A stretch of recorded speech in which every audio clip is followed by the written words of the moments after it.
Israel பாதுகாப்பு ஏஜென்சிகளின் தளபதிகளுக்கு Iran கொலை மிரட்டல் விடுத்திருக்கிறது. இது குறித்த மேலும் பல கருத்துக்களை பகிர்ந்து கொள்வதற்காக நம்மோடு லெப்டினன்ட் கர்னல் திரு தியாகராஜன் அவர்கள் இணைப்பில் இருக்கிறார். ஓய்வு பெற்ற சார் வணக்கம். தற்போது இஸ்ரேல் பாதுகாப்பு ஏஜென்சிகளின் தளபதிகளுக்கு ஈரான் கொலை மிரட்டல் விடுத்திருக்கிறது. இதனால் மத்திய கிழக்கு பிராந்தியத்தில் பதற்றம் நிலவுகிறது. இதை நீங்கள் எப்படி பார்க்கிறீர்கள்? இதற்கு ஒரு முடிவு எப்படி எட்டப்படும்? இப்பொழுது நடந்த இந்த தாக்குதலை பார்க்கும் பொழுது, கொலை மிரட்டல் இதெல்லாம் தாண்டி நம்ம தாக்குதலை பார்க்கும்போது, ஒரு போர் என்ற முறையில் பார்க்கும்பொழுது ஒரு செமி கன்வென்ஷனல் வார் அப்படின்னு நம்ம பார்க்கலாம். அதாவது கடந்த முறை பெரிய தாக்குதல் நடத்தியது ஈரான் நடத்தியது இஸ்ரேல் மீது. அப்போ 72 மணி நேரம் முன்னாடியே அவங்க அறிவிச்சிருந்தாங்க. அதாவது ஏப்ரல் மாதத்துல அந்த சமயத்துல நம்ம பார்த்தோம்னா ட்ரோன் ஒரு ஏவுகணை தாக்குதல் நடத்தியது. கிட்டத்தட்ட 300 ஏவுகணைகளை அவங்க வானத்திலேயே அவங்க அதை அட்ரஸ் பண்ணிட்டாங்க. அது அங்கேருந்து ஆன்டி மிசைல்ஸ் அடிச்சு அங்கேயே அதை செயலிழக்க வைத்து விட்டார்கள். ஆனால் இம்முறை மிகவும் அதிகமாக, அதாவது ஏப்ரல் மாதத்தை நடந்த அந்த தாக்குதலை கம்பேர் பண்றப்ப இந்த வாட்டி மிகவும் அதிகமான வகையில் அவர்கள் தாக்கி இருக்கின்றார்கள். அதுவும் முக்கியமாக நம்ம சொல்லணும் அப்படின்னு சொன்னா, அந்த பெரிய நகரமான டெல் அவிவில் உள்ள இஸ்ரேலிய உளவுத்துறை நிறுவனம் மொசாத் தலைமையகம், அதுக்கப்புறம் அங்க இருக்கக்கூடிய ஏர்பேஸ் அப்படின்னு சொல்லுவோம், டெல் நோப் ஏர்பேஸ் அப்படின்னு சொல்லுவோம். அந்த ஏர்பேஸ் இருக்கக்கூடிய இடத்துல அவங்க தாக்கி இருக்கின்றார்கள். இது மிகப்பெரிய ஒரு தாக்குதலாக இது பார்க்கப்படுகின்றது. ஆனால் இதற்கான மிகப்பெரிய ஒரு பதிலடியை ஈரான் சந்திக்கக்கூடிய ஒரு நிலையில இருக்கின்றது அப்படிங்கறதா இது நம்மால் பார்க்க முடிகின்றது.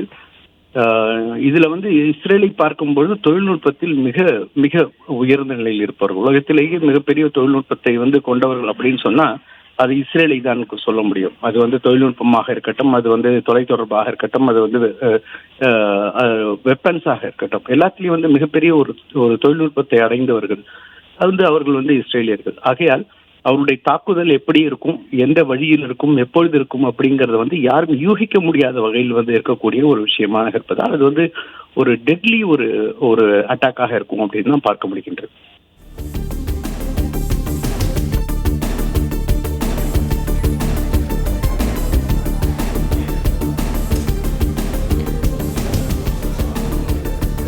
சார், தற்போது இந்த இஸ்ரேல் ஈரான் இந்த இரு நாடுகளும் பேச்சுவார்த்தை மூலம் தீர்வு காண இந்தியா தொடர்ந்து வலியுறுத்தி வருகிறது. உலக பல்வேறு நாடுகள் இந்த மாதிரியான வலியுறுத்தல்களை முன்னிறுத்தி கொண்டிருக்கிறது. ஆனாலும் இந்த போர் என்பது தொடர்ந்து நீடித்து வருகிறது. இதை எப்படி பாக்குறீங்க?